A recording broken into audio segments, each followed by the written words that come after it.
11h30, soyez les bienvenus si vous nous rejoignez dans BFM Direct, l'essentiel de l'actualité avec vous Fanny, et on revient sur ce terrible incendie meurtrier en Espagne. Oui, avec un bilan déjà lourd, même provisoire, mais 12 morts, 8 blessés, des centaines d'évacuations. Le bilan encore provisoire, je le disais, de ce méga-feu qui ravage l'Andalousie depuis jeudi, le plus meurtrier de ces 40 dernières années.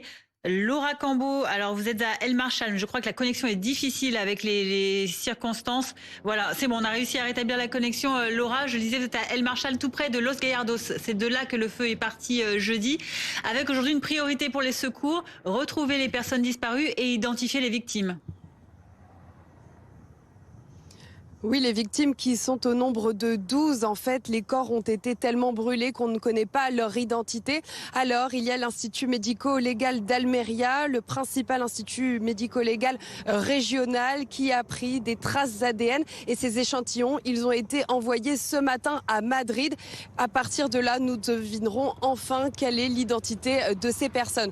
Concernant les portés disparus, ils sont toujours au nombre de 23 personnes qui ne répondent pas à la mairie actuellement.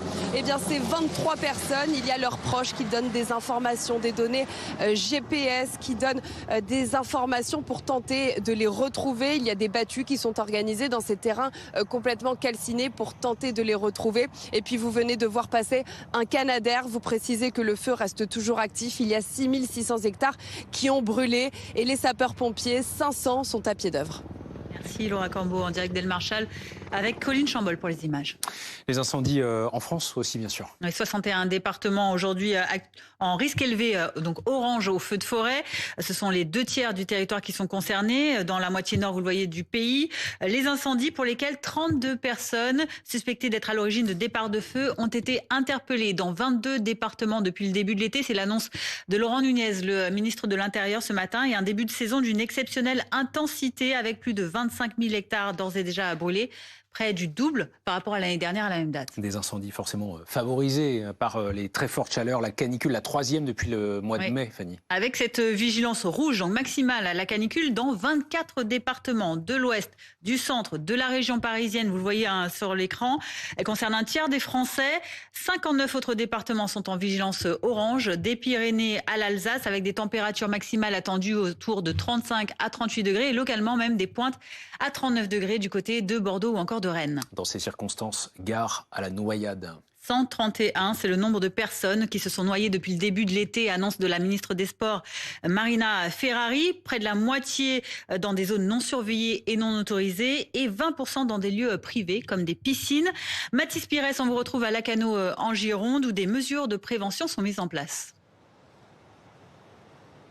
Oui, la vigilance est de mise ici à Lacanau depuis 11h. Ce matin, les zones de baignade sont ouvertes. Alors pour vous expliquer, il y a au total 5 zones surveillées tout le long de la côte de Lacanau. Ce sont des zones qui ont été mises en place par les surveillants de plage pour justement surveiller les baigneurs et éviter les noyades. Alors en principe, justement, il est donc interdit de se baigner en dehors de ces limites. Justement, je vais en parler avec vous, Titouan. Titouan, vous êtes chef de poste ici à Lacanau. Tous les jours, vous avez affaire à des baigneurs qui sont hors limite.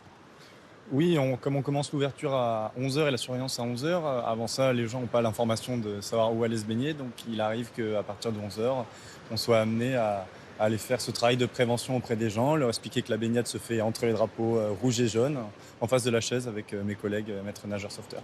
On remarque actuellement que l'océan est plutôt agité, drapeau jaune. Est-ce que vous pouvez nous rappeler les quelques consignes de sécurité quand on vient se baigner ? La première règle, la première consigne qu'il faut bien avoir en tête quand on vient à la plage, c'est pour se baigner, il faut aller entre les drapeaux rouges et jaunes. Voilà. Ensuite, si jamais on a oublié, on ne sait plus, on ne sait pas, vous avez sur les plages tout un tas de panneaux d'information qui rappellent cette règle-là. Vous avez aussi cette information-là sur les différents sites internet des communes, des offices de tourisme. Et puis surtout, il ne faut pas hésiter à aller voir les nageurs sauveteurs qui sont en jaune sur la plage et qui sont à votre service et qui vous donneront toutes les informations essentielles pour passer une bonne journée et bien profiter de la plage.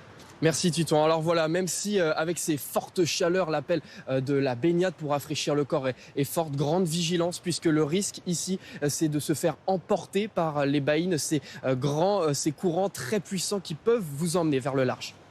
en effet un danger supplémentaire. Merci Mathis Pires en direct de la Gironde. La guerre en Ukraine est de nouveaux développements majeurs cette nuit. Avec une nouvelle nuit de frappe de missiles balistiques russes sur la capitale ukrainienne, Kiev, dans une longue lignée désormais d'attaques massives depuis le mois de juin.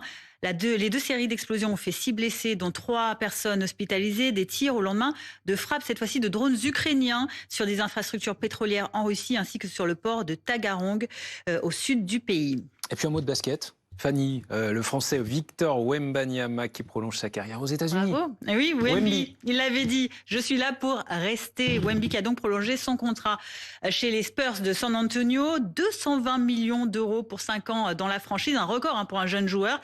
Une 3e saison donc en NBA pour ce Français de 22 ans et de 2,24 m quand même de haut. Élu meilleur défenseur de l'année et qui a mené son équipe, on le rappelle, jusqu'en finale cette saison. Vous êtes payé pareil. Merci Fanny. Ce matin, dans